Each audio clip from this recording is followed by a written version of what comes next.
The fate of the King Soopers shooter will soon head to a jury. Thank you for joining us at noon. I'm Anusha Roy. The defense has now rested its case yesterday after calling the final witness of the trial. The shooter has pleaded not guilty by reason of insanity. The jury will now have to decide if he knew right from wrong and acted with intent on the day of that shooting that killed 10 people. Jurors are getting the day off today. They are back in court tomorrow morning for closing arguments and then to hear their instructions before the deliberations began. Former President Donald Trump says that he is coming to Aurora to campaign sometime in the next 2 weeks. He has now falsely claimed that the city has been taken over by a Venezuelan gang and that, quote, getting them out will be a bloody story. City leaders and Aurora police released a joint statement saying that the gang's impact was isolated to a few properties. Now, Trump made that announcement last night during a rally in New York. He said he'll go to Aurora and Springfield, Ohio in the coming weeks. The Trump campaign has falsely smeared Haitian migrants in Springfield, claiming that they're eating people's cats and dogs. The Republican mayor of Springfield has pushed back on the idea of Trump visiting, but Aurora Mayor Mike Kaufman, who is also a Republican, has not. Our Kyle Clark asked the city about the increasing likelihood of a Trump visit. The mayor's spokesman said that they would work with any candidate's team. Meanwhile, in Springfield, some people are now rallying around the city's Haitian community. A march was held yesterday to protest those false claims that were amplified by the former president with messages to the Haitian community that they have support. Not far from that march, a local restaurant, a Haitian restaurant, was packed with patrons, and the Haitian community in Springfield has been met with numerous threats since the debate. We also want to give you a live look outside right now over our tower camera overlooking Spear and Logan. We've got this beautiful day with fall just around the corner. We've got Kathy here with us this afternoon. My goodness, summer's delivering for as long as it can, right up until the last minute. You look so beautiful today in that hot pink you're wearing Thank there. you. Looking good, looking good. You're going to need to add some fleece to that over the weekend. Yes, right? I'm ready for it, Kathy. I've just been waiting, okay? Me too. It is my favorite time of the year, and the autumnal equinox is on Sunday, and wow, is it going to look and feel like the new season. But not today. A beautiful late summer day. Sunshine, light winds, lighter winds than yesterday, excellent visibility, and yeah, just comfortable temperatures. We're at 77 in Denver. The average high for this time of year is 79, so we're closing in on what should be a high temperature, but we're actually going to go another 5 to 7 degrees warmer than these current numbers right now. Look at the numbers in eastern Colorado already popping into the 80s. It's beautiful out there. We have a mild, dry Thursday, but we're tracking a weekend storm. It's going to look and feel like fall with mountain snow. That's right, snow in the mountains and some heavy soaking rain for Denver. A lot of us look out at our yards and wow, could we use the water? It just looks so dry out there. And fire danger, always something we're concerned about this time of year, especially when we're tracking winds that are going 10 to 20 miles per hour. This is the weekend storm taking shape off the coast of California. We've got time for it to get here and make some preparations. We've got rain coming in Saturday, moving out Sunday, and another system that we're watching for Monday and Tuesday of next week. So definitely some changes. But for today, do enjoy your Thursday. Coming up in just a few minutes, I will have the timing and impact of this storm and how it will affect your outdoor weekend plans. We'll have all that, Anusha, in just a few minutes. All right, looking forward to it. Thank you, Kathy.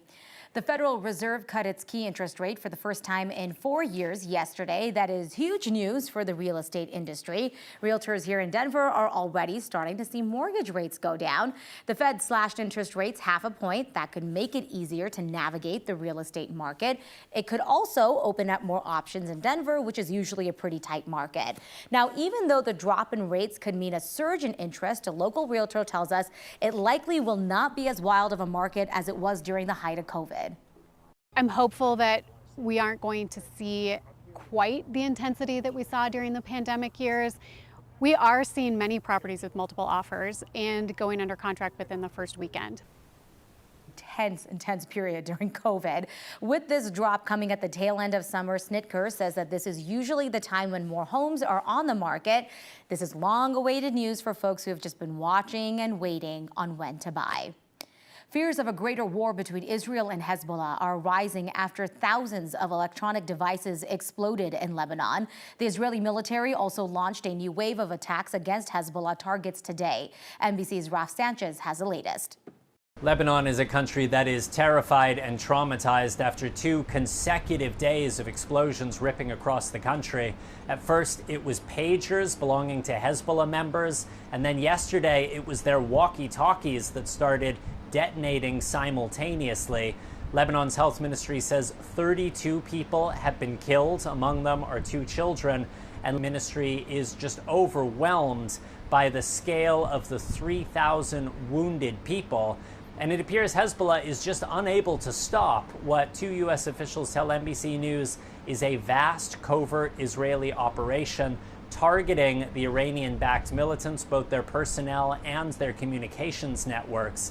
Israel is refusing to say whether it was behind the blasts, but the Israeli defense minister has said his country is entering a new phase of the war where troops and resources are being shifted from the fight against Hamas in Gaza to the fight against Hezbollah on the northern border. Now, the U.S. is still desperately trying to reach a ceasefire in Gaza, arguing that that is the best way to also avoid all-out conflict between Israel and Hezbollah. But at this point, there is very little optimism here in the region about American efforts to reach a deal. Raf Sanchez, NBC News, Tel Aviv. Today, rapper and music mogul Sean Diddy Combs remains behind bars on charges that include sex trafficking and racketeering. A second judge overseeing this federal criminal case denied him bond yesterday. The judge ruled the bail package presented by Combs' lawyers was insufficient, siding with prosecutors who called him a threat to society, adding there is no condition that would assure the rapper would not obstruct justice. Prosecutors have pointed to what they call a massive amount of evidence showing Combs' efforts to cover up his alleged history of physical and sexual violence. Doctors are hopeful a new blood test will start a lot more conversations around colon cancer and then ultimately save lives. A new study came out that led to the FDA approval for this test. It's actually looking for parts of tumor cells, specifically the DNA in the blood. It's detected cancer 83% of the time, which our doctors here in Colorado say is good, but not as good as a gold standard like a colonoscopy. But it can be useful for people who are 45 and older, who are eligible for screening and maybe cannot do a colonoscopy for medical reasons or because it's just too time intensive. The blood test can help figure out if someone needs more testing. Still 30% of Americans who are eligible for screening are not yet screened. And so I think it's a really important role to increase those numbers. The younger populations are the group that is being diagnosed with colon cancer at much higher rates than they had been, specifically about a decade or so ago. Those rates have almost doubled now. And we're talking people in their 20s, 30s, and 40s, even early 50s. The blood test is not a good fit for younger patients, which makes it all the more important to pay attention to symptoms and then get a colonoscopy if your doctor says to. Colorado state-regulated insurance companies are not required to cover the new test, though some may already be doing so. Make sure you're checking with your insurance and asking if it's a diagnostic test or a screening test. All of that could ultimately impact how much you pay.